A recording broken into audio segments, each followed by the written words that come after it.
How's it going, everyone? This is PBK, and I'm going to try to help those of you out there who either have a blinking blue light on their PS4 or a red light on their PS4 which prevents the system from either booting properly or doesn't give out any signal to the TV. I'll mention all the steps one by one for those of you who might find the fix in the beginning few steps. However, there are those out there to whom none of these original steps helped, and still they were stuck with a non-working PS4. And that is why I made this video, to provide a new fix, hopefully, to the unlucky few who have tried it all and had no success. Okay, let's begin. If you're having a blinking blue light or just getting no signal to the TV, step 1. Make sure your power cable is plugged snugly into the power supply, or in other words, plugged into the back of the PS4. If you've checked this and this is not your problem, proceed to step number 2. Step 2. Make sure the HDMI cable you're using is working. You can test it on your Blu-ray player, another system, or anything else you may have that uses HDMI cable to just make sure the cable's not bad. Step 3. Look at the HDMI connector on your PS4 and make sure it has no bent pins. Some were shipped with bent pins, or some HDMI cables have caused the pins to bend back. So if this is the case, carefully use a small tool to pull them back down into place without breaking them. Check the heads of your HDMI cables also and make sure they are not damaged. Step 4. If still all the steps you did prior have not helped, make sure the PS4 is powered off and unplugged. Then slide open the PS4 hard drive bay cover like so.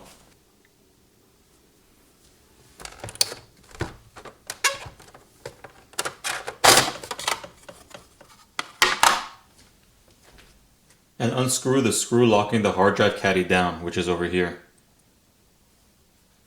Pull out the hard drive and leave it out. While there is no hard drive connected, plug the power back into the PS4 and power it on while holding the power button down for 7 seconds to try and get it into safe mode. It should power onto an error message that it's missing the hard drive. If it does this, then you know your hard drive is either bad or the software on it is corrupt, and you'll need to proceed to step number 5 to reinstall the software or replace the drive and install the software on the new drive if your hard drive is bad. However, if you still get the blinking blue light and no signal or the system is not booting, then go to step number 6. Step 5. To install the software on a new hard drive or on a hard drive with possible corrupt software, go to the link I provided in the description for the Sony PlayStation site and download the software and follow the directions there. Step 6. Okay, so if still nothing has worked and you still are getting the blinking blue light or no signal to the TV, then the issue is with the processor. Before I tell you what to do next, keep in mind this will void your warranty if you decide to proceed. First, I will show you how to test if this is the issue giving you the blinking blue light or no signal. Then I will show you how to fix the issue. Make sure that the hard drive is removed and there is no hard drive in the system. Removing the hard drive is explained in step number 4.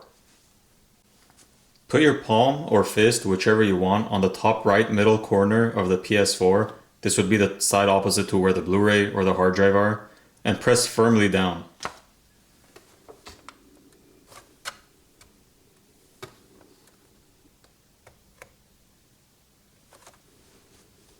While pressing and holding down, try and power the PS4 while holding the power button for 7 seconds to try and get into safe mode. It should beep twice and now show you an error message and actually give you some display on the TV finally. Once you have confirmed this is the case, proceed to step number 7 to fix the issue. Step 7. The reason behind the pressure or pressure release method on the processor is that some of the PS4s have gotten the heatsink with the frame mount screwed down onto the processor either way too tight, which is putting too much pressure on the processor and causing it not to function, or not tight enough, causing the one edge on the block that sits on the processor to press down more than the other side, again causing the processor not to function. A lot of you will scratch your heads on this one. Believe me, I did as well when I first diagnosed the issue, but yeah, this fixes the problem. Now take off the warranty void sticker on the back top to reveal the screw to remove the top cover of the PS4. Remove the screw and remove the top cover. The top cover on this side is not a slide cover, so you'll need to actually lift upwards towards the back and toward the right of the case to get it removed. If you haven't done this before, it would be best to view one of the PS4 disassembly videos to see how it's done. Now once the top cover is removed, you will see there are 2 screws screwed down onto the aluminum metal bracket. First try tightening those screws a little, then power on the PS4 and see if that fixes your issue. If not, then loosen them a little and then power on the PS4 and see if it solved the problem. You might need to test it out a little bit and see how much tighter or looser it may need to be, but this should solve your problem. If it still doesn't, you might actually need to disassemble the entire PS4 and reassemble it with your hand pressure screwing things back together. If still no luck, then either the processor has already been damaged beyond repair, or the processor and any other components on the motherboard are defective and is causing you not to have any boot or display. Now onto the red light issue with the PS4.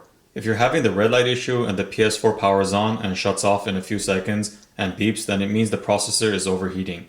Before you try the steps below to fix it, be aware it will void your warranty. Step 1.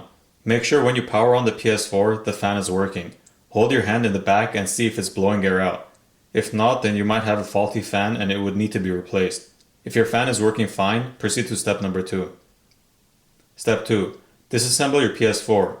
If you don't know how to do this, follow one of the YouTube tutorials. Step number 3.